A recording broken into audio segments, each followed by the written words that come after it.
Welcome back to DevOps Kannada YouTube channel. So ಇವತ್ತು ನಾವು day 4 ಅಲ್ಲಿದ್ದೀವಿ. So ಇವತ್ತಿನ ವಿಡಿಯೋದಲ್ಲಿ ನಾವು ವರ್ಚುವಲ್ ಮಷಿನ್ಸ್ ಅಂದ್ರೆ ಏನು ಅಂತ ತಿಳ್ಕೊಳ್ಳೋಣ. ಸೊ ವರ್ಚುವಲ್ ಮಷಿನ್ಸ್ ಅಂದ್ರೆ very very very very important concept ಇದೆ ಡೆವಾಪ್ಸ್ ಅಂತಾನೆ ಹೇಳ್ಬೋದು. ಸೊ ಇದರಲ್ಲಿ ನಾವು ವಾಟ್ ಈಸ್ ಸರ್ವರ್ ಅಂದ್ರೆ ಏನು, ಸೊ ಆಮೇಲೆ ಫಿಸಿಕಲ್ ವರ್ಸಸ್ ವರ್ಚುವಲ್ ಸರ್ವರ್ಸ್ ಅಂದ್ರೆ ಏನು, ವಾಟ್ ಈಸ್ ಹೈಪರ್ವೈಸರ್, ಆಮೇಲೆ how to create a virtual machines, ಇದನ್ನೆಲ್ಲ ಕೂಡ ನಾವು ರಿಯಲ್ ವರ್ಲ್ಡ್ ಎಕ್ಸಾಂಪಲ್ಸ್ ಜೊತೆ ತಿಳ್ಕೊತೀವಿ. ಸೊ ಇವತ್ತಿನ ವಿಡಿಯೋದಲ್ಲಿ ನಾವು ಥಿಯರಿ ಪಾರ್ಟ್ನ ಮಾತ್ರ ವರ್ಚುವಲ್ ಮಷಿನ್ಸ್ ಬಗ್ಗೆ ತಿಳ್ಕೊಳ್ಳೋಣ. ಸೊ ಮುಂದಿನ ವಿಡಿಯೋದಲ್ಲಿ ನಾವು how to create a virtual machines, so virtual machine ಹೇಗೆ ನಾವು AWS ಅಲ್ಲಿ ಕ್ರಿಯೇಟ್ ಮಾಡ್ಬೋದು ಅಥವಾ Azure ಅಲ್ಲಿ ಯಾವ ತರ ಕ್ರಿಯೇಟ್ ಮಾಡ್ಬೋದು ಅನ್ನೋದನ್ನ ವಿತ್ ಡೆಮೋ ನೋಡೋಣ. ಸೊ ಇವತ್ತು ಏನು ಬರೀ ನಾವು ವಾಟ್ ಇಸ್ ವರ್ಚುವಲ್ ಮಷಿನ್ಸ್ ಅಂತ ಥಿಯರಿನ ನೋಡ್ಕೊಳ್ಳೋಣ. ಸೊ ಈ ಎಲ್ಲಾ ಕಾನ್ಸೆಪ್ಟ್ಸ್ ನಮಗೆ ಅರ್ಥ ಆಗ್ಬೇಕು ಅಂದ್ರೆ ಒಂದು ರಿಯಲ್ ವರ್ಲ್ಡ್ ಎಕ್ಸಾಂಪಲ್ ನ ತಗೋಣ. ಸೊ ಓಕೆ, ಏನಪ್ಪ ರಿಯಲ್ ವರ್ಲ್ಡ್ ಎಕ್ಸಾಂಪಲ್ ಅಂತ ಹೇಳಿದ್ರೆ, ಸೊ ನಮ್ಮ ಹತ್ರ ಒನ್ ಏಕರ್ ಲ್ಯಾಂಡ್ ಇದೆ. ಸೊ ಡೆವಾಪ್ಸ್ಗೂ 1 ಏಕರ್ ಲ್ಯಾಂಡ್ ಸಂಬಂಧ ಅಂತ ಕೇಳ್ಬೇಡಿ, ಲೈಕ್ ನಿಮಗೆ ಅರ್ಥ ಮಾಡಿಸೋದಕ್ಕೆ ಇದೊಂದು ಎಕ್ಸಾಂಪಲ್ ಅಷ್ಟೇನೆ. ಸೊ 1 ಏಕರ್ ಲ್ಯಾಂಡ್ ಇದೆ ಅನ್ಕೊಳ್ಳಿ. ಸೊ 1 ಏಕರ್ ಲ್ಯಾಂಡ್ ಇದೆ. ಸೊ ಈ 1 ಏಕರ್ ಲ್ಯಾಂಡ್ ಅಲ್ಲಿ ಏನ್ ಮಾಡ್ಬೇಕು ನಾವು, ಆರಾಮಾಗಿ ಇರ್ತೀನಿ ಅನ್ಕೊಂಡು, ಸೊ ನಾನು 1 ಏಕರ್ ಲ್ಯಾಂಡ್ ಅಲ್ಲಿ ಏನ್ ಮಾಡ್ತೀನಿ, ಈ 1 ಏಕರ್ ಲ್ಯಾಂಡ್ ಅಲ್ಲಿ ನಾನು ಒಂದು ಮನೆನ ಕಟ್ಕೋತೀನಿ. ಓಕೆ, ಸೊ ನಾನು ನನ್ನ ಫ್ಯಾಮಿಲಿ ಆರಾಮಾಗಿ ಇರ್ತೀವಿ. ಸೊ ಈ ಮನೆನ ನಾನು ಕಟ್ಟಿರೋದೇನು ಅಂತಿಲ್ಲ ಅಂದ್ರೆ ಒಂದು ಪಾರ್ಟ್ ಆಫ್, ಸೊ ಒನ್ ಎಕರಲ್ಲಿ 1 ಎಕರ್ ಫುಲ್ ಏನ್ ಮನೆ ಕಟ್ಟಿಲ್ಲ ನಾನು. ಸೊ ಒಂದು ಪಾರ್ಟ್ ಅಲ್ಲಿ ಕಟ್ಟಿದ್ದೀನಿ. ಸೊ ಅಸ್ಯೂಮ್ ಇದನ್ನ ಒಂದು ಮುಕ್ಕಾಲು ಎಕರೆ ಖಾಲಿ ಬಿಟ್ಬಿಟ್ಟು ಒಂದು ಕಾಲು ಎಕರೆಯಲ್ಲಿ ನಾನು ಒಂದು ಮನೆನ ಕಟ್ಕೊಂಡಿದ್ದೀನಿ ಅಂತ. ಸೊ ಇನ್ನು ಉಳಿದಿರ್ತಕ್ಕಂಥ ಏನಿದೆ ನೋಡಿ, ಸೊ ಇನ್ನು ಉಳಿದಿರ್ತಕ್ಕಂಥ ಈ ಸ್ಪೇಸ್ ಏನಿದೆ, ಈ ಸ್ಪೇಸ್ ಬಂದ್ಬಿಟ್ಟು ಇದು ಖಾಲಿ ಅಲ್ವಾ. ಸೊ 3/4 ಅನ್ಕೊಳ್ಳಿ. ಸೊ ಈ 3/4 ವೇಸ್ಟ್ ಆಗ್ತಿದೆ. ವೇಸ್ಟ್ ಆಗ್ತಿದೆ ಅಂದ್ರೆ ಮೀನ್ಸ್ ಇದು ಇನ್ಎಫಿಷಿಯನ್ಸಿ ಅಂತ ಹೇಳ್ಬೋದು ನಾವು. ಇನ್ಎಫಿಷಿಯನ್ಸಿ ಅಂತ ಕರಿಬೋದು ಅಲ್ವಾ. ಸೊ ಎಫಿಷಿಯಂಟ್ ವೇ ಅಂತ ಹೇಳಿ ಅಂದ್ರೆ ಏನು, 1 ಏಕರ್ ಫುಲ್ ನಾನು ಮನೆ ಕೊಡ್ಕೊಂಡು 1 ಏಕರ್ ಫುಲ್ ನಾನು ಜೀವನ ಮಾಡ್ತಾ ಇದ್ದೆ ಅಂದ್ರೆ ಅದು ಎಫಿಷಿಯಂಟ್ ವೇ. ಸೊ ಇದ್ರಲ್ಲಿ ಏನ್ ಮಾಡಿದ್ದೀನಿ, ಒಂದು ಪಾರ್ಟ್ ಆಫ್ ದಿ ಲ್ಯಾಂಡ್ ಮಾತ್ರ ನಾನು ಯೂಸ್ ಮಾಡ್ಕೊಂಡು ಇನ್ನು ಉಳಿದಿದ್ನೆಲ್ಲ ವೇಸ್ಟ್ ಆಗಿ ಹಂಗೆ ಖಾಲಿ ಬಿಟ್ಕೊಂಡಿದ್ದೀನಿ. ಸೊ ಈ ಖಾಲಿ ಬಿಟ್ಟಿರೋದ್ರಿಂದ ಇದೇನಾಗ್ತಿದೆ, ಎಫಿಷಿಯಂಟ್ ಆಗಿ ಯೂಸ್ ಆಗ್ತಿಲ್ಲ. ಸೊ ಡೆವಾಪ್ಸ್ ಅಂತ ಅಂದ್ರೆ ಏನ್ ಹೇಳಿದೀನಿ, ಸೊ ಡೆವಾಪ್ಸ್ ಅಂತ ಹೇಳಂದ್ರೆ ಸ್ಟಾರ್ಟಿಂಗ್ ವಿಡಿಯೋದಲ್ಲಿ ನಾವು ತಿಳ್ಕೊಂಡಿದ್ವಿ, ಇಂಪ್ರೂವಿಂಗ್ ದ ಆರ್ಗನೈಸೇಷನ್ ಎಫಿಷಿಯನ್ಸಿ ಅಂತ ಹೇಳಿ ಹೇಳ್ತಾ ಇದೀವಿ. ಸೊ ಮೇಯ್ನ್ ಆಗಿ ನಾವು ಕಾನ್ಸಂಟ್ರೇಟ್ ಮಾಡ್ತಾರೆ ವರ್ಡ್ ಏನು, ಎಫಿಷಿಯನ್ಸಿ. ಸೊ ಇಲ್ಲೇನಾಗ್ತಿದೆ, ಇನ್ಎಫಿಷಿಯನ್ಸಿ. ಸೊ ಇದನ್ನ ಯಾವ ತರ ಎಫಿಷಿಯಂಟ್ ವೇ ಅಲ್ಲಿ ಯಾವ ತರ ಯೂಸ್ ಮಾಡ್ಬೋದು ಅಂದ್ರೆ, ಸೊ ಸೇಮ್ ಇದೇ 1 ಏಕರ್ ಲ್ಯಾಂಡ್ ಅನ್ಕೊಳ್ಳಿ. ಸೊ ಇದೇ 1 ಏಕರ್ ಲ್ಯಾಂಡ್ ಅಲ್ಲಿ ಯಾವ ತರ ಮಾಡ್ಬೋದು ಅಂತ ಹೇಳಿದ್ರೆ, ಫಸ್ಟ್ ನಮಗೆ ಇಷ್ಟು ಪ್ಲೇಸ್ ಬೇಕಾ, ಸೊ ಈ ಪ್ಲೇಸ್ ಅಲ್ಲಿ ನಾವೇನು ಒಂದು ಮನೆನ ಕಟ್ಕೊಳ್ಳೋದು. ಸೊ ಇನ್ ರಿಮೈನಿಂಗ್ 3/4 ಏನ್ ಜಾಗ ಇದೆ ನೋಡಿ, ಇದನ್ನ ನಾವೇನ್ ಮಾಡ್ಬೇಕು, ರೆಂಟಿಗೆ ಕೊಟ್ವಿ ಅನ್ಕೊಳ್ಳಿ. ಸೊ ರೆಂಟಿಗೆ ಕೊಟ್ಟಾಗ ಈಗ ನಾವೂ ಇದರಲ್ಲಿ ಲೀವ್ ಮಾಡ್ತಿದ್ದೀವಿ, ಬೇರೆಯವ್ರನ್ನೂ ಇದರಲ್ಲಿ ಬದುಕೋದಕ್ಕೆ ಜಾಗ ಕೊಟ್ಟಿದ್ದೀವಿ. ಸೊ ಇದರಿಂದ ನಮಗೆ ಏನ್ ಬರ್ತಿದೆ, ರೆವಿನ್ಯೂ ಬರ್ತಾ ಇದೆ. ಸೊ ಅವಾಗ ಏನಾಯ್ತು, ಈ ಖಾಲಿ ಉಳಿದಿರ್ತಕ್ಕಂಥ ಜಾಗ ಏನಿತ್ತು ಇದೆಲ್ಲ ಕೂಡ ಯೂಸ್ ಆಯ್ತು. ಸೊ ಯೂಸ್ ಆಗಿದಾಗ ಏನಾಯ್ತು, ಎಫಿಷಿಯಂಟ್ ವೇ ಅಲ್ಲಿ ಆಯ್ತು. ಸೊ ಎಫಿಷಿಯಂಟ್ ವೇ ಅಲ್ಲಿ ನಾವು ಈ ಲ್ಯಾಂಡ್ ನ ಯೂಸ್ ಮಾಡ್ಕೊಂಡ್ವಿ. ಸೇಮ್ ಕಾನ್ಸೆಪ್ಟು ನಮ್ಮ ಸರ್ವರ್ ಅಲ್ಲೂ ಕೂಡ ಆಗುತ್ತೆ. ಸೊ ಈಗ ಸರ್ವರ್ ಅಂತ ಅಂದ್ರೆ ಏನು ಅನ್ಕೊಂಡ್ರೆ, ಸೊ ಈಗ ನೋಡಿ, ಫಸ್ಟ್ ಸರ್ವರ್ ಅಂತ ಹೇಳಂದ್ರೆ ಏನೋ ತಿಳ್ಕೊಳ್ಳೋಣ. ಸೊ ನಮ್ದು ಇದೊಂದು ಪರ್ಸನಲ್ ಕಂಪ್ಯೂಟರ್, ಓಕೆನಾ. ಈ ಪರ್ಸನಲ್ ಕಂಪ್ಯೂಟರ್ ನಾವೇನ್ ಮಾಡ್ತೀವಿ, ಒಂದು ಅಪ್ಲಿಕೇಶನ್ ನ ಡೆವಲಪ್ ಮಾಡ್ತೀವಿ. ಸೊ ಈ ಅಪ್ಲಿಕೇಶನ್ ನಾವು ಡೆವಲಪ್ ಮಾಡಿದ್ಮೇಲೆ ಇದು ನಮ್ಮ ಪರ್ಸನಲ್ ಕಂಪ್ಯೂಟರ್ ಮಾತ್ರ ಇದೆ. ಸೊ ಬೇರೆಯವ್ರು ಯಾರೋ, ಈಗ ನೀವೇನೇ ಸಪೋಸ್ ಈ ಆ್ಯಪ್ನ ಯೂಸ್ ಮಾಡ್ಕೋಬೇಕು ಅಂದ್ರೆ ನಿಮಗೊಂದು ಪಬ್ಲಿಕ್ ಅಡ್ರೆಸ್ ಬೇಕಲ್ವಾ, ಪಬ್ಲಿಕ್ ಆಕ್ಸೆಸ್ ಬೇಕಲ್ವಾ, ಅದನ್ನೇ ಸರ್ವರ್ ಅಂತ ಕರಿತೀವಿ. ಸರ್ವರ್ ಅಂತ ಕರಿತೀವಿ. ಸೊ ಇದು ಯಾವ ತರ ಅಂತ ಹೇಳಂದ್ರೆ, ಈಗ ಲೈಕ್ ಎಕ್ಸಾಂಪಲ್ google.com ಅಂತ ಹೊಡಿತೀರಾ. ಸೊ ಈ google.com ಅನ್ನೋದು ಇಲ್ಲಿ ಸರ್ವರ್ ಅಲ್ಲಿ ಸ್ಟೋರ್ ಆಗಿರುತ್ತೆ. ಸೊ ಇದೊಂದು ಪಬ್ಲಿಕ್ ಅಡ್ರೆಸ್ ಆಗಿರೋದ್ರಿಂದ ನೀವು ಈಸಿಯಾಗಿ ಆಕ್ಸೆಸ್ ಮಾಡ್ಕೋಬಹುದು ಅಲ್ವಾ. ಸೇಮ್ ಇದೇ ತರ ಕಾನ್ಸೆಪ್ಟ್ ಸರ್ವರ್ ಅಂತ ಏನ್ರೇನು ಅಲ್ಲ, ಬೇರೆಯವರು ಆಕ್ಸೆಸ್ ಮಾಡ್ಕೊಳ್ಳೋದಕ್ಕೆ ನೀವೊಂದು ಸೆಂಟ್ರಲ್ ಡೆಪಾಸಿಟ್ ತರ ಕ್ರಿಯೇಟ್ ಮಾಡೋದು ಅನ್ಕೋಬಹುದು, ಓಕೆನಾ. ಸೊ ಈಗ ನಾವು ಈ ಲ್ಯಾಂಡ್ ಅನ್ನ ನಮ್ಮ ಸರ್ವರ್ಗೆ ಕನೆಕ್ಟ್ ಮಾಡೋಣ. ಯಾವ ತರ ಲ್ಯಾಂಡ್ ಸರ್ವರ್ ಕನೆಕ್ಟ್ ಮಾಡೋದು ಅಂತ ಹೇಳಂದ್ರೆ, ಸೊ ಅದೇ ಎಕ್ಸಾಂಪಲ್ ತರನೇ ಈಗ ನಮ್ದು ಆರ್ಗನೈಸೇಷನ್ ಇದೆ, ಲೆಟ್ಸ್ ಟೇಕ್ example.com ಅಂತ, ಓಕೆನಾ. example.com ಅಂತ ನಮ್ದು ಆರ್ಗನೈಸೇಷನ್ ಇದೆ. ಸೊ ಅದರಲ್ಲಿ ಏನು ಅಂತ ಹೇಳಂದ್ರೆ ನಾವೊಂದು 5 ಸರ್ವರ್ನ ತಗೊಂಡಿದೀವಿ, 1 2 3 4 5. ಸೊ ಓಕೆ, ಈಗ ಸರ್ವರ್ 1 ಇದು, ಸೊ ಅದೇ ಥರನೇ ಸರ್ವರ್ 5 ಅನ್ಕೊಳ್ಳಿ. ಸೊ ಈ ಒಂದೊಂದನ್ನು ಕೂಡ ಏನಾಗಿದೆ ಅಂತ ಹೇಳಿದ್ರೆ ಅಸ್ಯೂಮ್ ಇದೊಂದು 100 GB 100 CPU ಆಗಿದೆ. ಸೊ ಎಲ್ಲದನ್ನು ಕೂಡ ಡಿಫ್ರೆಂಟ್ ಸೈಜಲ್ಲಿ ಇದೆ. ಸೊ ಇದನ್ನ ಅಸ್ಯೂಮ್ ಮಾಡ್ಕೊಳ್ಳೋಣ ಈ ತರ ಇದೆ ಅಂತ, ಈ ಸರ್ವರ್ 1 ಬಂದ್ಬಿಟ್ಟು. ಸೊ ಈಗ ಯಾವುದೋ ಒಂದು ನಮ್ಮ example.com ಕಂಪ್ನಿಲಿ, ಸೊ ಈ ಆರ್ಗನೈಸೇಷನ್ ಯಾವುದೋ ಒಂದು ಟೀಮ್ಗೆ ಸರ್ವರ್ ಬೇಕು. ಸೊ ಅವಾಗ ಏನು ಮಾಡ್ತೀವಿ, ಈ ಸರ್ವರ್ನ ಕೊಡ್ತೀವಿ. ಏನಕ್ಕೆ, ಒಂದು ಆ್ಯಪ್ನ ಡಿಪ್ಲಾಯ್ ಮಾಡೋದಕ್ಕೆ ಈ ಸರ್ವರ್ನ ಕೊಡ್ತೀವಿ. ಸೊ ಅವ್ರು ಏನು ಮಾಡ್ಕೋತಾರೆ, ಈ ಸರ್ವರ್ನ ಯೂಸ್ ಮಾಡ್ಕೋತಾರೆ. ಸೊ ಇದರಲ್ಲಿ ಅವ್ರು ಎಷ್ಟು ಯೂಸ್ ಮಾಡ್ತಾರೆ ಅಂದರೆ, ಆ ಆ್ಯಪ್ನ ಡಿಪ್ಲಾಯ್ ಮಾಡೋದಕ್ಕೆ 5 GB ಅಸ್ಯೂಮ್ 5 GB ಒಂದು 10 CPU ಅಷ್ಟು ಸ್ಪೇಸ್ನ ಅವ್ರು ಯೂಸ್ ಮಾಡ್ಕೋತಾರೆ ಅಂತ. ರಿಮೈನಿಂಗ್ ಏನಾಯಿತು, 95% 95 GB ಮತ್ತು 90 CPU ವೇಸ್ಟ್ ಆಯ್ತಲ್ವಾ. ಸೊ ಯಾಕೆ ಅಂದರೆ ನಾವು ಡೆಡಿಕೇಟೆಡ್ ಆಗಿ ಇದನ್ನ ಒಂದು ಟೀಮ್ಗೆ ಕೊಟ್ಟಿರ್ತೀವಿ, ಟೀಮ್ ಒನ್ನಿಗೆ ಕೊಟ್ಟಿರ್ತೀವಿ ಅನ್ಕೊಳ್ಳಿ. ಸೊ ಟೀಮ್ ಒನ್ನಿಗೆ ಕೊಟ್ಟಿದ್ದೀವಿ, ಈ ಟೀಮ್ ಓನರ್ ಮಾತ್ರ ಇದನ್ನ ಆಕ್ಸೆಸ್ ಮಾಡಿಕೊಂಡು ಇದರಲ್ಲಿ ಅವರು ಬಿಲ್ಡ್ ಮಾಡ್ತಿರೋ ಆ್ಯಪನ್ನು ಮಾತ್ರ ಡಿಪ್ಲಾಯ್ ಮಾಡಿದ್ರು. ಸೊ ಅವರು ಬೇಕಾಗಿರೋದು ಎಷ್ಟು ಸ್ಪೇಸು, 5 GB ಮತ್ತು 10 CPU. ನಮ್ದು ಆ್ಯಕ್ಚುಲ್ ಇದ್ರದ್ದು ಏನು ಸರ್ವರ್ ಸೈಜ್ ಇರೋದು 100 GB 100 CPU. ಸೊ ಅದೇ ಥರ ಇದನ್ನು ಟೀಮ್ 2ಗೆ ಕೊಡ್ತೀವಿ. ಸೊ ಟೀಮ್ 2 ಅಲ್ಲೂ ಅಷ್ಟೇ ಅವ್ರಿಗೆ ಬೇಕಾಗಿರೋಷ್ಟಕ್ಕಿಂತ ಜಾಸ್ತಿ ಸ್ಪೇಸ್ ಉಳಿಯುತ್ತೆ. ಸೊ ಈಗ ನಮ್ದೇನಿದು ಸ್ಟಾರ್ಟಿಂಗ್ ಎಕ್ಸಾಂಪಲ್ ಇಲ್ಲಿ ಕೊಟ್ವಿ ನೋಡಿ, ಇದೇ ಥರ. ಸೊ 1 acre ಲ್ಯಾಂಡಲ್ಲಿ ಬರೀ ನಾವು ಮಾತ್ರ ವಾಸ ಮಾಡ್ತಾ ಇದ್ವಿ, ಇನ್ನು ಉಳಿದಿದ್ದೆಲ್ಲ ವೇಸ್ಟ್ ಆಗ್ತಾ ಇತ್ತು. ಸೇಮ್ ಅದೇ ಥರನೇ ಈ ಸರ್ವರ್ಲೂ ಕೂಡ.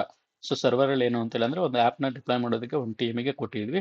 ಸೊ ಆ ಟೀಮ್ ಅವರು 5 GB 10 CPU ಯೂಸ್ ಮಾಡಿದ್ರು. ರಿಮೈನಿಂಗ್ ನಮ್ಮ ಹತ್ರ 95 GB ಮತ್ತು 90 CPU ಏನು ವೇಸ್ಟ್ ಆಗ್ತಾ ಇದೆ. ಸೊ ಈಗ ಇದನ್ನ ಇನ್ಎಫಿಷಿಯಂಟ್ ವೇ ಅಂತ ಕರಿಬೋದು. ಸೊ ಹೌದಲ್ವಾ, ಇನ್ಎಫಿಷಿಯಂಟ್ ವೇ ಅಂತ ಕರಿಬೋದಲ್ವಾ. ಸೊ ಇದನ್ನ ಯಾವ ಥರ ಎಫಿಷಿಯಂಟ್ ವೇಯಲ್ಲಿ ಕನ್ವರ್ಟ್ ಮಾಡೋದು ಅಂತ. ಸೊ ಎಫಿಷಿಯಂಟ್ ವೇಯಲ್ಲಿ ಯಾವ ಥರ ಕನ್ವರ್ಟ್ ಮಾಡೋದು ಅಂದರೆ, ಇದಲ್ಲೇ ಈಗ ನಮ್ಮದು ಫಿಸಿಕಲ್ ಸರ್ವರ್ ಇದೆ ಅನ್ಕೊಳ್ಳಿ. ಸೊ ಇದು ನಮ್ಮದು ಫಿಸಿಕಲ್ ಸರ್ವರ್. ಸೇಮ್ ಈಗ ಫಸ್ಟಿಂದ ಬರೋಣ. ಸೊ ನಮ್ಮದು example.com ಅಂತ ಕಂಪ್ನಿ ಇದೆ. ಸೊ ಓಕೆ, example.com ಅಂತ ಕಂಪ್ನಿ ಇದೆ. ಸೊ example.com ಕಂಪ್ನಿಲಿ ಏನು ಮಾಡ್ತಾರೆ ಅಂತೆಲ್ಲ ಅಂದರೆ, ಟೀಮ್ ಒಂದು ಡೆವಲಪರ್ ಟೀಮ್ ಇದೆ. ಸೊ ಡೆವಲಪರ್ ಟೀಮ್ ಏನು ಮಾಡಿದೆ, ಡೆವಲಪರ್ ಟೀಮ್. ಸೊ ಈ ಡೆವಲಪರ್ ಟೀಮ್ ಏನು ಮಾಡುತ್ತೆ ಅಂತ ಹೇಳಿದ್ರೆ, ಒಂದು ಅಪ್ಲಿಕೇಶನ್ನ ಬಿಲ್ಡ್ ಮಾಡುತ್ತೆ. ಸೊ ಅಪ್ಲಿಕೇಶನ್ ಆ್ಯಪ್ ಅಂತ ತಗೊಳ್ಳಿ. ಸೊ ಈ ಆ್ಯಪನ್ನು ಪಬ್ಲಿಕ್ಗೆ ಆಕ್ಸೆಸ್ ಮಾಡಬೇಕು ಅಂದರೆ ಅವ್ರಿಗೊಂದು ಸರ್ವರ್ ಬೇಕು. So they need server. So ಅವ್ರಿಗೆ ಸರ್ವರ್ ಬೇಕು ಅಂತೇಳಿ ಅವ್ರಿಗೆ ಯಾರಿಗೆ ಹೇಳ್ತಾರೆ ಅಂತ ಹೇಳಿದ್ರೆ, ನಮಗೊಂದು ಸರ್ವರ್ ಬೇಕು ಅಂತ ಹೇಳ್ಬಿಟ್ಟು ಈ ಡೆವಲಪ್ಮೆಂಟ್ ಟೀಮ್ ಅವರು ಸಿಸ್ಟಮ್ ಅಡ್ಮಿನಿಗೆ ಹೇಳ್ತಾರೆ, ಸಿಸ್ಟಮ್ ಅಡ್ಮಿನ್. ಸೊ ಈ ಸಿಸ್ಟಮ್ ಅಡ್ಮಿನ್ ಏನು ಮಾಡ್ತಾನೆ, ಅವರಿಗೊಂದು ಡೆಡಿಕೇಟೆಡ್ ಆಗಿರೋ ಒಂದು ಸರ್ವರ್ನ ಕ್ರಿಯೇಟ್ ಮಾಡಿ ಕೊಡ್ತಾನೆ. ಸೊ ಈ ಸರ್ವರ್ನ ಕ್ರಿಯೇಟ್ ಮಾಡಿ ಕೊಡೋದಕ್ಕೆ ಅವನೇನು ಮಾಡ್ತಾನೆ ಅಂತ ಹೇಳಿದ್ರೆ, ಈ ಸರ್ವರ್ ಒಳಗಡೆ ಅವನು ಈ ಸರ್ವರ್ನ ಕ್ರಿಯೇಟ್ ಮಾಡಿ ಕೊಟ್ಟಿದ್ದ. ಸೊ ಇದು ನಮ್ಮದು ಹಳೆ ಮೆಥಡಲ್ಲಿ. ಸೊ ಈಗ ಹೊಸ ಮೆಥಡ್ ಏನು ಮಾಡ್ತೀವಿ ಅಂದರೆ, ಇನ್ಸ್ಟೆಡ್ ಆಫ್ ಈ ಥರ ಯೂಸ್ ಮಾಡೋದನ್ನು, ಇದು ಇನ್ಎಫಿಷಿಯಂಟ್ ವೇ ಅಲ್ವಾ. ಸೊ ಅವನೇನು ಮಾಡ್ತಾನೆ, 100 GB ಆಮೇಲೆ 100 CPU ಅನ್ಕೊಳ್ಳಿ ಅಸ್ಯೂಮ್. ಸೊ ಇದನ್ನ ಕೊಟ್ಟ ಅವರಿಗೆ ಸಿಸ್ಟಮ್ ಅಡ್ಮಿನ್ ಏನು ಮಾಡ್ದ, ಈ ಸಿಸ್ಟಮ್ ಅಡ್ಮಿನು ಈ ಡೆವಲಪ್ಮೆಂಟ್ ಟೀಮ್ ಕೊಟ್ಬಿಟ್ಟ. ಸೊ ಅವ್ರು ಏನು ಮಾಡಿದ್ರು, ಈ ಡೆವಲಪ್ಮೆಂಟ್ ಟೀಮ್ ಅವ್ರು ಯೂಸ್ ಮಾಡಿದ ಎಷ್ಟು, 5 GB ಆಮೇಲೆ ಒಂದು 10 CPU ಯೂಸ್ ಮಾಡಿದ್ರು. ಸೊ ರಿಮೈನಿಂಗ್ ಎಷ್ಟು, 95 GB ಆಮೇಲೆ 90 CPU ವೇಸ್ಟ್ ಆಗ್ತಿತ್ತು. ಕರೆಕ್ಟ್ ಅಲ್ವಾ. ಸೊ ಈ ಥರ ವೇಸ್ಟ್ ಆಗ್ತಾ ಇತ್ತು. ಸೊ ಇದನ್ನ ಯಾವ ಥರ ಕ್ರಿಯೇಟ್ ಮಾಡೋದು, ಇದನ್ನ ಯಾವ ಥರ ಎಫಿಷಿಯಂಟ್ ವೇಯಲ್ಲಿ ಯೂಸ್ ಮಾಡ್ಕೊಳ್ಳೋದು ಅಂತ ಅಂದರೆ, ಸೊ ಇದು ಬಂದ್ಬಿಟ್ಟು ಇದರಲ್ಲಿ ಏನಾಯಿತು, ಇನ್ಎಫಿಷಿಯಂಟ್ ವೇ ಅಲ್ವಾ, ಇನ್ಎಫಿಷಿಯಂಟ್ ವೇ ಅಲ್ವಾ. ಯಾಕೆಂದರೆ ಇಲ್ಲಿ ಅವ್ರಿಗೆ ಬೇಕಾಗಿರೋದೇ 5 GB 10 CPU, ಬಟ್ ಇಲ್ಲಿ ವೇಸ್ಟ್ ಆಗ್ತಿರೋದು ಎಷ್ಟು, 95 GB ವೇಸ್ಟ್ ಆಗ್ತಿದೆ, 90 CPU ವೇಸ್ಟ್ ಆಗ್ತಿದೆ. ಇದರಿಂದ ನಿಮ್ಮದು ಆರ್ಗನೈಸೇಷನಿಗೆ ಏನು ಲಾಸ್ ಆಗುತ್ತೆ ಅಂದರೆ, ಆರ್ಗನೈಸೇಷನ್ಗೆ ಕಾಸ್ಟು, ಮ್ಯಾನೇಜ್ಮೆಂಟು, ಸೊ ಇವೆಲ್ಲ ಕೂಡ ಲಾಸ್ ಆಗುತ್ತೆ ಅಲ್ವಾ. ಸೊ ಈಗ ಇದನ್ನ ಯಾವ ರೀತಿ ಎಫಿಷಿಯಂಟ್ ವೇಗೆ ಕನ್ವರ್ಟ್ ಮಾಡೋದು ಅಂತ ನೋಡೋಣ. ಎಫಿಷಿಯಂಟ್ ವೇಗೆ ಹೇಗೆ ಮಾಡೋದು ಅಲ್ವಾ. ಸೊ ಈಗ ಇಂಪಾರ್ಟೆಂಟ್ ಕಾನ್ಸೆಪ್ಟ್ ಬರುತ್ತೆ. ಸೊ ಅದೇನೇ ಕೂಡ ಹೈಪರ್ವೈಸರ್ ಅಂತ. ಸೊ ಏನಪ್ಪ ಈ ಹೈಪರ್ವೈಸರ್ ಅಂತ ಹೇಳಿದ್ರೆ, ಸೊ ಈಗ ಟೀಮ್ ಒನ್ನಿಗೆ ಬೇಕಿತ್ತಲ್ವಾ, ಅದೇ ಎಕ್ಸಾಂಪಲ್ ತಗೋಣ. ಈ ಟೀಮ್ ಒನ್ನಿಗೆ ಒಂದು ಬೇಕಿತ್ತು. ಯಾವ ಥರ ಟೀಮ್ ಒನ್ಗೆ ಒಂದು ಸರ್ವರ್ ಬೇಕಿತ್ತು. ಓಕೆ, ಸೊ ಅವಾಗ ಫಸ್ಟ್ ಏನು ಮಾಡಬೇಕು ಅಂದರೆ ನಾವು ಈ ಥರ ಒಂದು ಸರ್ವರ್ನ ತಗೊಂಡಿದ್ದೀವಿ. ಸಿಸ್ ಅಡ್ಮಿನ್ ಬರ್ತಾನೆ, sys admin means system admin ಬರ್ತಾನೆ. ಸಿಸ್ಟಮ್ ಅಡ್ಮಿನ್ ಏನು ಮಾಡ್ತಾನೆ, H P or I B M these are the popular ಸರ್ವರ್ನ ಪ್ರೊವೈಡ್ ಮಾಡುವಂಥ ಕಂಪ್ನಿಗಳು, ಎಚ್ ಪಿ ಅಥವಾ ಐ ಬಿ ಎಮ್ ಬೇರೆ ಅದು. ಸೊ ಸಿಸ್ಟಮ್ ಅಡ್ಮಿನ್ ಏನು ಮಾಡ್ತಾನೆ, ಎಚ್ ಪಿ ಅಥವಾ ಐ ಬಿ ಎಮ್ಗೆ ಹೇಳ್ತಾನೆ. ಸೊ ಎಸ್ ಪಿ ಐ ಅಥವಾ ಐ ಬಿ ಎಮ್ ಅವರು ಅವ್ರಿಗೆ ಒಂದು ಸರ್ವರ್ ಕೊಡ್ತಾರೆ. ಸೊ ಈ ಸರ್ವರ್ ಒಳಗಡೆ ಅವನು ಏನು ಮಾಡ್ತಾನೆ ಅಂದರೆ ಹೈಪರ್ವೈಸರ್ನ ಇನ್ಸ್ಟಾಲ್ ಮಾಡ್ತಾನೆ. ಸೊ ಹೈಪರ್ವೈಸರ್, ಓಕೆ, ಏನಪ್ಪ ಇದು ಹೈಪರ್ವೈಸರ್ ಅಂದರೆ, ಈ ಹೈಪರ್ವೈಸರ್ ಏನು ಮಾಡುತ್ತೆ, ಈ ಸರ್ವರ್ನ ಅಂದರೆ ಈ ಸರ್ವರು ಫಿಸಿಕಲ್ ಆಗಿದೆ, ಈ ಫಿಸಿಕಲ್ ಆಗಿರೋ ಸರ್ವರ್ನ ಸಪ್ರೇಟ್ ಮಾಡೋದು. ಯಾವ ಥರ ಸಪ್ರೇಟ್ ಮಾಡ್ತಾರೆ ಅಂದರೆ ಲಾಜಿಕಲ್ ಐಸೋಲೇಷನ್. ಲಾಜಿಕಲ್ ಐಸೋಲೇಷನ್ ಈ ವರ್ಡ್ ತುಂಬ ಇಂಪಾರ್ಟೆಂಟು, ನೆನ್ಪಿಟ್ಕೊಳ್ಳಿ. ಸೊ ಇಲ್ಲಿ ನಾವು ಏನು ಮಾಡ್ತಿಲ್ಲ, ಸಿ ಪಿ ಯು ಅಂದರೆ ನಾವು ಸರ್ವರ್ನ ತೊಗೊಂಡ್ಬಿಟ್ಟು ಅದನ್ನು ಫಿಸಿಕಲ್ಲಾಗಿ ಬ್ರೇಕ್ ಮಾಡ್ತಾ ಇಲ್ಲ. ಇನ್ಸ್ಟೆಡ್ ಆಫ್ ದಟ್ ನಾವು ಅದರೊಳಗಡೆ ಹೈಪರ್ವೈಸರ್ ಅನ್ನೋ ಒಂದು ಸಾಫ್ಟ್ವೇರ್ನ ಇನ್ಸ್ಟಾಲ್ ಮಾಡ್ಕೊಬಿಟ್ಟು ಅದನ್ನು ಲಾಜಿಕಲ್ ಆಗಿ ಸಪ್ರೇಷನ್ ಮಾಡ್ತಾ ಇದ್ದೀವಿ. ಸೊ ಯಾವ ಥರ ಲಾಜಿಕಲ್ ಸಪ್ರೇಷನ್ ಮಾಡ್ಕೊಳ್ಳೋದು ಅಂತಿಲ್ಲ ಅಂದರೆ, ಸೊ ಫಸ್ಟ್ ಸಾರಿ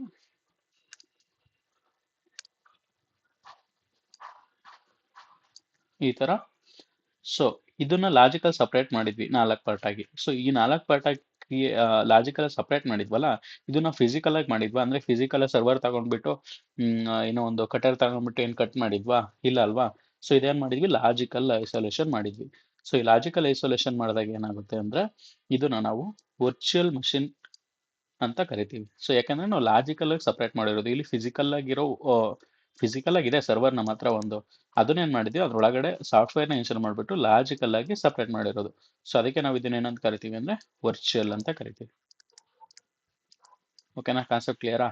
ಸೊ ಇದನ್ನ ವರ್ಚುವಲ್ ಮಷಿನ್ 1 ಅಂತ ಕರಿತೀವಿ. ಸೊ ಇದನ್ನು VM2, ಸಿಮಿಲರ್ಲಿ VM3, VM4. ಓಕೆನಾ, ಕ್ಲಿಯರ್ ಆಯ್ತಾ ಇಲ್ಲಿ? ಸೊ ಓಕೆ, ಸೊ ಟೀಮ್ 1ಗೆ ಬೇಕಾಗಿತ್ತು ಇದು. ಓಕೆನಾ, ಫಸ್ಟ್ ಈಗ ಏನ್ ಮಾಡ್ತೀವಿ ಅಂತಿಲ್ಲ ಅಂದ್ರೆ ಸಾರಿ, ಸೊ ಇವಾಗ ಏನ್ ಮಾಡ್ತಾನೆ ಅಂದ್ರೆ ಸಿಸ್ ಅಡ್ಮಿನ್ ಬರ್ತಾನೆ. ಸೊ ಸಿಸ್ ಅಡ್ಮಿನ್ ಬಂದ್ಬಿಟ್ಟು ಟೀಮ್ ಒನಿಗೇನು 5 GB ಮತ್ತೆ 10 CPU ಒಂದು ವರ್ಚುವಲ್ ಮಷಿನ್ ಬೇಕು ಅಂದ್ರೆ ಒಂದು ಸರ್ವರ್ ಬೇಕು ಅಂತ. ಸೊ ಅವನು ಹೋಗ್ತಾನೆ ಇದನ್ನ ಅಸೈನ್ ಮಾಡ್ತಾನೆ ಅವರಿಗೆ. ಸೊ ಇನ್ನೊಂದು ಟೀಮ್ ಬಂತು, ಸೊ ಇನ್ನೊಂದು ಟೀಮ್ ಬಂದ್ಬಿಟ್ಟು ಕೇಳುತ್ತೆ, ಸೊ ಅವರಿಗೆ ಇದನ್ನ ಅಸೈನ್ ಮಾಡ್ತಾನೆ. ಇನ್ನೊಂದು ಟೀಮ್ ಬರುತ್ತೆ, ಅವ್ರಿಗೆ ಇದನ್ನ ಅಸೈನ್ ಮಾಡ್ತಾನೆ. ಇನ್ನೊಂದು ಟೀಮಿಗೆ ಈ ತರ. ಇದೇ ತರ ಒಂದು ಸರ್ವರ್ ಅಲ್ಲಿ ನಾವು ಒಂದೇ ಟೀಮಿಗೆ ಕೊಟ್ಟಿದ್ವಿ ಅಲ್ವಾ. ಪ್ರೀವಿಯಸ್ ಎಕ್ಸಾಂಪಲ್ ತಗೊಂಡ್ರೆ ಒಂದೇ ಸರ್ವರಿಗೆ ಕೊಟ್ಟಿದ್ವಿ. ಅವಾಗ ಏನಾಯ್ತು, ಅವರು ಸ್ವಲ್ಪ ಮಾತ್ರ ಯೂಸ್ ಮಾಡ್ಕೊಂಡ್ರು. ಸೊ ಇಷ್ಟು ಮಾತ್ರ ಯೂಸ್ ಮಾಡ್ಕೊಂಡ್ರು, ಇನ್ನು ಉಳಿದಿದ್ದೆಲ್ಲ ವೇಸ್ಟ್ ಮಾಡಿದ್ರು.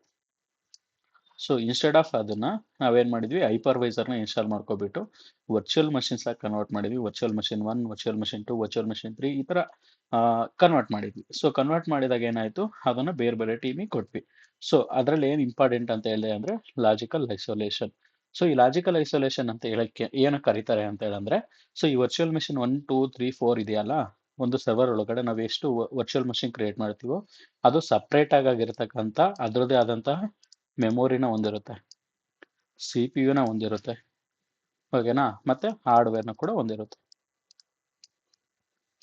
ಸೊ ಯಾವುದು ಕೂಡ ಶೇರ್ ಆಗಲ್ಲ. ಸೊ ಈ ವರ್ಚುವಲ್ ಮಷಿನ್ದು ವರ್ಚುವಲ್ ಮಷಿನ್ 1 ಅಂತ ಇದೆಯಲ್ಲ, ಅದರದ್ದೇ ಸಿ ಪಿ ಯು ಬೇರೆ ಇರುತ್ತೆ, ಅದರದ್ದೇ ಮೆಮೊರಿ ಬೇರೆ ಇರುತ್ತೆ, ಅದ್ರದ್ದು ಸಿ ಪಿ ಯು ಬೇರೆ ಇರುತ್ತೆ, ಅದರದ್ದೇ ಹಾರ್ಡ್ವೇರ್ ಬೇರೆ ಇರುತ್ತೆ. ಸಿಮಿಲರ್ಲಿ ವರ್ಚುವಲ್ ಮಷಿನ್ 2ದು ಕೂಡ ಮೆಮೊರಿ ಬೇರೆನೇ ಇರುತ್ತೆ, ಸಿ ಪಿ ಯುನು ಕೂಡ ಬೇರೆನೇ ಇರುತ್ತೆ, ಹಾರ್ಡ್ವೇರ್ ಕೂಡ ಬೇರೆ ಇರುತ್ತೆ. ಅಂದ್ರೆ ಒಂದಕ್ಕೊಂದು ಶೇರಬಲ್ ಆಗಿರಲ್ಲ ಇದ್ರೊಳಗಡೆ, ಲಾಜಿಕಲ್ ಆಗಿ ಐಸೋಲೇಷನ್ ಆಗಿರುತ್ತೆ. ಸೊ ಇದೇ ಸಪ್ರೇಟ್ ವರ್ಚುವಲ್ ಮಷಿನ್ದು. ಸಿಮಿಲರ್ಲಿ ಇದು ವರ್ಚುವಲ್ ಮಷಿನಿಗೆ 1 ಆಗಿದ್ರೆ ಸೇಮ್ ತರ ಅದೇ ತರ ವರ್ಚುವಲ್ ಮಷಿನ್ಗೆ 2ಗೂ ಕೂಡ ಸೇಮ್ ಅದೇ ತರ ಇರುತ್ತೆ. ಓಕೆನಾ, ಸೊ ಇವೆರಡೂ ಕೂಡ ಶೇರ್ ಆಗಲ್ಲ. ಇದು ಇಂಪಾರ್ಟೆಂಟ್. ಇದು ಶೇರ್ ಆಗಲ್ಲ ಯಾವುದೇ ಕಾರಣಕ್ಕೂ. ಓಕೆನಾ, ಅದಕ್ಕೆ ನಾವು ಇದಕ್ಕೆ ಏನಂತ ಕರಿತೀವಿ, ಲಾಜಿಕಲ್ ಐಸೋಲೇಷನ್ ಅಂತ ಕರಿತೀವಿ. ಓಕೆನಾ, ಸೊ ಈ ಕಾನ್ಸೆಪ್ಟ್ ಕ್ಲಿಯರ್ ಆಯ್ತಾ? ಸೊ ಈಗ ಹೈಪರ್ವೈಸರ್ ಅಂತ ಹೇಳಿದ್ವಿ. ಸೊ ಯಾವ್ಯಾವ್ದೆಲ್ಲ ಫೇಮಸ್ ಹೈಪರ್ವೈಸರ್ ಇದೆ? ಫೇಮಸ್ ಫೇಮಸ್ ಹೈಪರ್ವೈಸರ್ ಯಾವ್ದಾದಿದೆ ಅಂತ ನೋಡೋಣ. ಸೊ ಫೇಮಸ್ ಹೈಪರ್ವೈಸರ್ ಯಾವ್ದಾದ್ರು ಅಂತ ಹೇಳಿದ್ರೆ VMware ಅಂತ ಕರಿಬೋದು, ಮತ್ತೆ ಎಕ್ಸೆನ್. ಸೊ ಇವೆರಡು ಫೇಮಸ್ ಆಗಿರತಕ್ಕಂಥ ಹೈಪರ್ವೈಸರ್ಗಳು, VMware ಮತ್ತೆ ಎಕ್ಸೆನ್ ಅಂತ. ಸೊ ಓಕೆ, ಇಲ್ಲಿ ಕ್ಲಿಯರ್ ಆಯ್ತಾ? ಹೋಪ್ ನಿಮಗೆ ಈ ಕಾನ್ಸೆಪ್ಟ್ ಅರ್ಥ ಆಯ್ತು ಅನ್ಕೋತೀನಿ. ನಾವು ಫಸ್ಟಿಗೆ ಏನ್ ಮಾಡಿದ್ವಿ, ಒಂದು ಕಂಪ್ಲೀಟ್ ಆಗಿರೋ ಒಂದು ಇದನ್ನ ತಗೋಬಿಟ್ಟು ಸರ್ವರ್ನ ಒಂದು ಟೀಮ್ಗೆ ಅಸೈನ್ ಮಾಡ್ತಿದ್ವಿ. ಆ ಟೀಮ್ ಅವ್ರು ಇಷ್ಟು ಮಾತ್ರ ಯೂಸ್ ಮಾಡ್ಕೋತಾ ಇದ್ರು, ಇನ್ನು ಉಳಿದಿದ್ದನ್ನೆಲ್ಲ ವೇಸ್ಟ್ ಮಾಡ್ತಾ ಇದ್ರು. ಅದಕ್ಕೆ ಏನ್ ಮಾಡಿದ್ವಿ ನಾವು ಇದ್ರೊಳಗಡೆ ಹೈಪರ್ವೈಸರ್ ಅನ್ನೋ ಒಂದು ಸಾಫ್ಟ್ವೇರ್ನ ಇನ್ಸ್ಟಾಲ್ ಮಾಡಿದ್ವಿ. ಈ ಹೈಪರ್ವೈಸರ್ ಏನ್ ಮಾಡ್ತು, ಈ ಫಿಸಿಕಲ್ ಆಗಿರೋ ಸರ್ವರ್ನ ಲಾಜಿಕಲ್ ಆಗಿ ಐಸೋಲೇಷನ್ ಮಾಡಿಬಿಟ್ಟು ಸಪ್ರೇಟ್ ಆಗಿರೋ ವರ್ಚುವಲ್ ಮಷಿನ್ ನ ಕ್ರಿಯೇಟ್ ಮಾಡ್ತು. ಈ ಹೈಪರ್ವೈಸರ್ ಕ್ರಿಯೇಟ್ ಆಗಿರೋ ವರ್ಚುವಲ್ ಮಷಿನ್ಸ್ ನ ನಾವು ಅದರದ್ದು ಏನೇನು ನೀಡ್ ಇದೆ ಡೆವಲಪ್ಮೆಂಟ್ ಟೀಮ್ಗೆ ಅವರಿಗೆ ಕೊಡ್ತಾ ಬಂದ್ವಿ. ಸೊ ಅವಾಗ ಏನಾಯ್ತು, ನಮ್ದು ಕಂಪ್ಲೀಟ್ ಆಗಿರತಕ್ಕಂಥ ಕಂಪ್ಲೀಟ್ ಆಗಿರೋ ಸರ್ವರ್ದು ಮೆಮೊರಿ ಆಗಿರ್ಬೋದು, ಹಾರ್ಡ್ವೇರ್ ಆಗಿರ್ಬೋದು, CPU ಕಂಪ್ಲೀಟ್ ಯೂಸ್ ಆಯ್ತು. ಕಂಪ್ಲೀಟ್ ಯೂಸ್ ಆಯ್ತು. ಸೊ ಅವಾಗ ಏನಾಯ್ತು, ಕಂಪ್ಲೀಟ್ ಯೂಸ್ ಆದಾಗ ನಮಗೆ ನಾವೇನ್ ಅಚೀವ್ ಮಾಡಿದ್ವಿ, ಎಫಿಷಿಯಂಟ್ ಅಲ್ವಾ?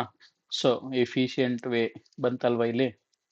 ಹೈಪರ್ವೈಸರ್ ತಗೊಂಡ್ ಬಂದ್ಬಿಟ್ಟು ಫಿಸಿಕಲ್ ಸರ್ವರ್ ಅಲ್ಲಿ ನಾವು ಹೈಪರ್ವೈಸರ್ ನ ಇನ್ಸ್ಟಾಲ್ ಮಾಡಿದ್ವಿ ಸಾಫ್ಟ್ವೇರ್ ನ. ಸೊ ಆ ಸಾಫ್ಟ್ವೇರ್ ಏನ್ ಮಾಡುತ್ತೆ, ನಮಗೆ ವರ್ಚುವಲ್ ಮಷಿನ್ಸ್ ನ ಕನ್ವರ್ಟ್ ಮಾಡ್ಕೊಡ್ತು.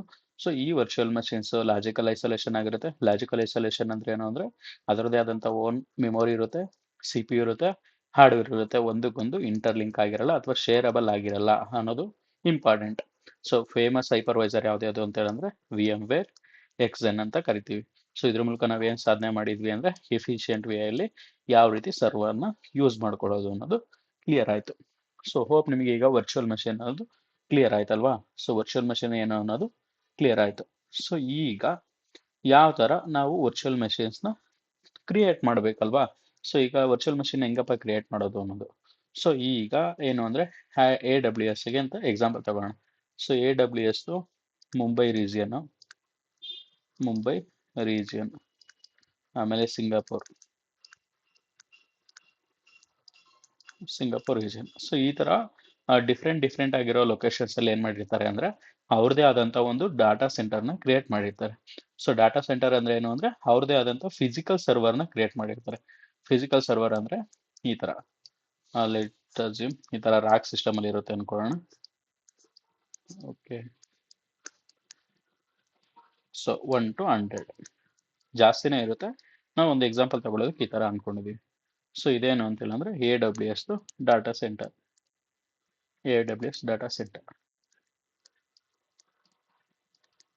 ಸೊ ಇದೇನು ಅಂದ್ರೆ ಫಿಸಿಕಲ್ ಸರ್ವರ್. ಓಕೆನಾ? Physical server. ಸೊ ಓಕೆ, ಈ ಫಿಸಿಕಲ್ ಸರ್ವರ್ ಅಲ್ಲಿ ಏನ್ ಇವಾಗ ಅಂತಿಲ್ಲ ಅಂದ್ರೆ, ಸೊ ನಾವೀಗ ಮುಂಬೈ ರೀಜಿಯನ್, ಸೊ ನಾವೀಗ ಸಪೋಸ್ ನಾವು ಇಂಡಿಯಾದಲ್ಲಿ ಇದ್ವಿ ಅಂದ್ರೆ, ಸೊ ಇಂಡಿಯಾದಲ್ಲಿ ಇದೀವಿ. ಸೊ ಇಂಡಿಯಾದಲ್ಲಿ ಇದ್ಬಿಟ್ಟು ನಮಗೀಗ ಒಂದು ವರ್ಚುವಲ್ ಮಷಿನ್ ನ ಕ್ರಿಯೇಟ್ ಮಾಡ್ಬೇಕು ನಾವು. ಸೊ ಈಗ ವರ್ಚುವಲ್ ಮಷಿನ್ ನ ಕ್ರಿಯೇಟ್ ಮಾಡಬೇಕು ಅಂದ್ರೆ ನಾವೇನ್ ಮಾಡ್ತೀವಿ, ರಿಕ್ವೆಸ್ಟ್ ನ ಮುಂಬೈ ರೀಜಿಯನ್ ಅಲ್ಲಿ ಕ್ರಿಯೇಟ್ ಮಾಡಬೇಕು. ಏನಕ್ಕೆ ಮುಂಬೈ ರೀಜಿಯನ್ ಅಲ್ಲಿ ಕ್ರಿಯೇಟ್ ಮಾಡಬೇಕು ಅಂದ್ರೆ ಲೇಟೆನ್ಸಿ ಕಡಿಮೆ ಆಗೋದಕ್ಕೆ. ಸಪೋಸ್ ನಾವು ಹತ್ರದಲ್ಲಿ ಇದ್ರೆ ನಮಗೆ ಲೇಟೆನ್ಸಿ ಕಡಿಮೆ ಅಲ್ವಾ? ಸೊ ಅದನ್ನ AWS ಅವ್ರು ನೋಡ್ಕೋತಾರೆ. ಅದಕ್ಕೆ ನಾವು ಲಾಗಿನ್ ಆದಾಗ ನಮ್ಮ ಲೊಕೇಶನ್ ಎನೇಬಲ್ ಇತ್ತು ಅಂದ್ರೆ ಅದು ಡಿಫಾಲ್ಟ್ ಆಗಿ ಮುಂಬೈ ಲೊಕೇಶನ್ ನ ತಗೊಳುತ್ತೆ. ಸೊ ಮುಂಬೈ ರೀಜಿಯನ್ ನ ತಗೊಳುತ್ತೆ. ಯಾಕೆ ಅಂತ ಹೇಳಿದ್ರೆ, ಸೊ ಲೇಟೆನ್ಸಿನ ಕಡಿಮೆ ಮಾಡೋದಕ್ಕೆ. ನಾವು ಇಂಡಿಯಾಲಿ ಇದ್ಬಿಟ್ಟು ಸಿಂಗಾಪುರ್ ಇಂದ ಒಂದು ವರ್ಚುವಲ್ ಮಷಿನ್ ನ ಕ್ರಿಯೇಟ್ ಮಾಡ್ತೀವಿ ಅಂದ್ರೆ ಇಟ್ ಇಸ್ ಪಾಸಿಬಲ್, ಬಟ್ ಏನಂದ್ರೆ ಲೇಟೆನ್ಸಿ ಜಾಸ್ತಿ ಆಗುತ್ತೆ.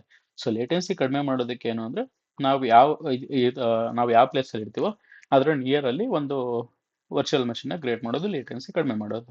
ಓಕೆನಾ? ಸೊ ಈಗ ಇಂಡಿಯಾಲಿ ಇದೀವಿ, ನಮಗೊಂದು ವರ್ಚುವಲ್ ಮಷಿನ್ ಬೇಕು. ಸೊ ಈಗ ವರ್ಚುವಲ್ ಮಷಿನ್ ಬೇಕು ಅಂತ ಅಂದಾಗ ನಾವೇನ್ ಮಾಡ್ತೀವಿ, AWS ವೆಬ್ಸೈಟ್ ಇಂದ ರಿಕ್ವೆಸ್ಟ್ ಕಳಿಸ್ತೀವಿ.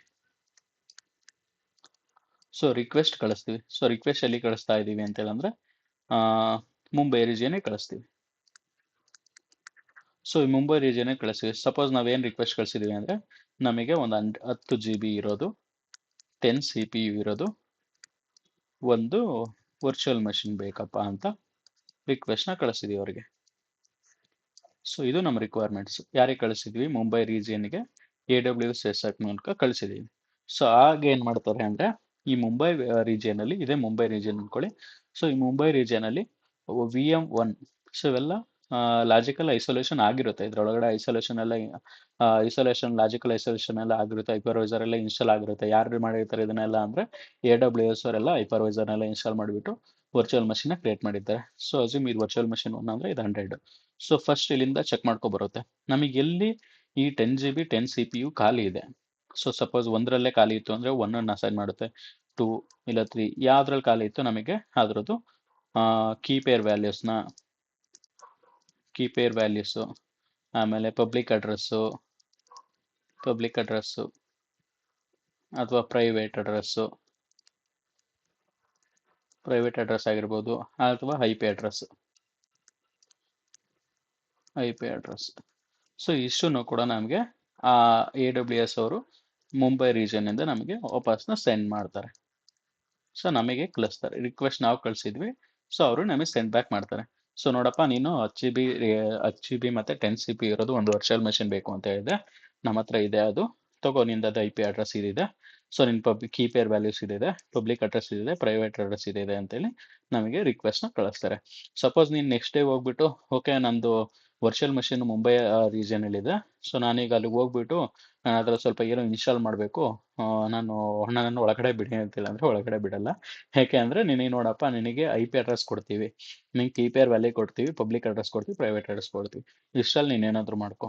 ಏಕೆಂದರೆ ಅದು ಕಂಪ್ಲೀಟಾಗಿ AWS ಅವರೇ ಮ್ಯಾನೇಜ್ ಮಾಡೋವಂಥದ್ದು. ಓಕೆನಾ? ಕಾನ್ಸೆಪ್ಟ್ ಕ್ಲಿಯರ್ ಆಯ್ತಾ ಈಗ? ಸೊ ಈಗ ನಾಳೆ ವಿಡಿಯೋದಲ್ಲಿ ನಾವು ಹೆಂಗೆ ಅಂದರೆ ರಿಯಲ್ ವರ್ಲ್ಡಲ್ಲಿ, ಸೊ ರಿಯಲ್ ಆಗಿ ಡೆಮೋ ಮೂಲಕ ಹೇಗೆ ನಾವು ಒಂದು ವರ್ಚುವಲ್ ಮಷಿನ್ನ AWS ಅಲ್ಲಿ ಕ್ರಿಯೇಟ್ ಮಾಡೋದು, ಲೈಕ್ AWS ಕ್ಲೌಡಲ್ಲಿ ಯಾವ ರೀತಿ ಕ್ರಿಯೇಟ್ ಮಾಡೋದು ಅನ್ನೋದನ್ನು ಡೆಮೋ ಮೂಲಕ ನೋಡೋಣ. ಸೊ ಎಲ್ಲರಿಗೂ ನಿಮಗೆ ಕಾನ್ಸೆಪ್ಟ್ ಅರ್ಥ ಆಯಿತು ಅನ್ಕೋತೀನಿ. ಸೊ ಇನ್ನೊಂದ್ಸಲ ಕ್ವಿಕ್ ರೌಂಡ್ ಅಪ್ ಮಾಡ್ಕೊಳ್ಳೋಣ, ಸೊ ಯಾವ ಥರ ಅಂತೇಳಿ. ಸೊ ಫಸ್ಟ್ ಏನಪ್ಪ ಅಂತೇಳಂದರೆ, ಫಸ್ಟ್ ಬಂದ್ವಿ. ಸೊ ಇವತ್ತು ನಮ್ಮದು Day 4 ಆಗಿರೋದ್ರಿಂದ ಏನೇನು what is server, physical server ಅಂದ್ರೇನು, ವರ್ಚುವಲ್ ಸರ್ವರ್ ಅಂದ್ರೇನು, ಹೈಪರ್ವೈಸರ್ ಅಂದ್ರೇನು, how to create virtual machines ಅಂತೆಲ್ಲ ನೋಡ್ಕೊಂಡ್ವಿ. ಸೊ ಅದಕ್ಕೆ ಫಸ್ಟ್ ಏನೋ ಒಂದು ಎಕ್ಸಾಂಪಲ್ ತೊಗೊಂಡ್ವಿ. 1 acre ಲ್ಯಾಂಡ್ ಇದೆ, 1 acre ಲ್ಯಾಂಡಲ್ಲಿ ನಾನು ಸ್ವಲ್ಪ ಮನೆ ಕಟ್ಕೊಂಡಿದ್ರೆ ಇನ್ನು ಮುಕ್ಕಾಲು ಭಾಗ ಅದು ವೇಸ್ಟ್ ಆಗುತ್ತೆ, ಅದು ಇನ್ಎಫಿಷಿಯನ್ಸಿ. ಸೊ ಅದ್ರ ಬದಲು ಏನು ಮಾಡ್ತೀವಿ, ಸ್ವಲ್ಪ ನಾನು ಯೂಸ್ ಮಾಡಿದಾಗ ಇನ್ನು ಉಳಿದಿರೋದನ್ನ ರೆಂಟಿಗೆ ಕೊಟ್ಬಿಟ್ಟು ಅದರಿಂದ ರೆವಿನ್ಯೂ ಪಡ್ಕೋತೀನಿ. ಸೊ ಅದು ಎಫಿಷಿಯೆಂಟ್ ವೇ. ಸೊ ಸಿಮಿಲರ್ಲಿ ಅದೇ ಥರನೇ ಅದನ್ನು ಸರ್ವರಿಗೆ ಕನೆಕ್ಟ್ ಮಾಡಿದರೆ, ಸೊ ಸರ್ವರಲ್ಲಿ 100 GB 100 CPU ಇತ್ತು ಅಂದರೆ, ಒಂದು ಆ್ಯಪ್ನ ಇನ್ಸ್ಟಾಲ್ ಮಾಡ್ಕೋಬೇಕು ಅಂದರೆ, ಒಂದು ಆ್ಯಪ್ನ ಡೆಪ್ಲಾಯ್ ಮಾಡಬೇಕು ಅಂದರೆ 5 GB 10 CPU ಬೇಕಾಗುತ್ತೆ. ಸೊ ಬಟ್ ಇದರಲ್ಲಿ ಏನಾಗುತ್ತೆ ಅಂದರೆ 95 GB ಮತ್ತು 90 CPU ಏನಿದೆ ಅದು ವೇಸ್ಟ್ ಆಗುತ್ತೆ. ಸೊ ಈ ವೇಸ್ಟ್ ಆಗೋದಕ್ಕೆ ಏನು ಮಾಡ್ತೀವಿ ನಾವು, ನೆಕ್ಸ್ಟ್ ಇದು ಇನ್ಎಫಿಷಿಯೆಂಟ್ ವೇ ಅಂತೇಳಿ ಕನ್ಸಿಡರ್ ಮಾಡ್ತೀವಿ. ಸೊ ಇದು ಇನ್ಎಫಿಷಿಯೆಂಟ್ ವೇ ಆಗುತ್ತೆ. ಸೊ ಈ ಎಫಿಷಿಯೆಂಟ್ ವೇಗೆ ಯಾವ ಥರ ಕನ್ವರ್ಟ್ ಆಗೋದು ಅಂತೇಳಿ ನೆಕ್ಸ್ಟ್ ಬರ್ತೀವಿ. ಸೊ ನಮ್ಮದು ಇಂಪಾರ್ಟೆಂಟ್ ಕಾನ್ಸೆಪ್ಟ್ ಬರುತ್ತೆ. ಸೊ ಅದು ಬಂದ್ಬಿಟ್ಟು ಹೈಪರ್ವೈಸರ್ ಅಂತ. ಸೊ ಹೈಪರ್ವೈಸರಲ್ಲಿ ಏನು ಮಾಡ್ತೀವಿ, ಫಿಸಿಕಲ್ ಸರ್ವರಲ್ಲಿ ನಾವು ಒಂದು ಲಾಜಿಕಲ್ ಐಸೋಲೇಷನ್ನ ತರ್ತೀವಿ. ಸೊ ಲಾಜಿಕಲ್ ಐಸೋಲೇಷನ್ನ ಯಾವ್ದ್ರ ಮೂಲಕ ತರ್ತೀವಿ ಅಂದರೆ ಹೈಪರ್ವೈಸರ್ ಮೂಲಕ ತರ್ತೀವಿ. ಸೊ ಈ ಹೈಪರ್ವೈಸರ್ ಏನು ಮಾಡುತ್ತೆ ಅಂದರೆ ಲಾಜಿಕಲ್ ಆಗಿ ಸಪ್ರೇಟ್ ಮಾಡುತ್ತೆ.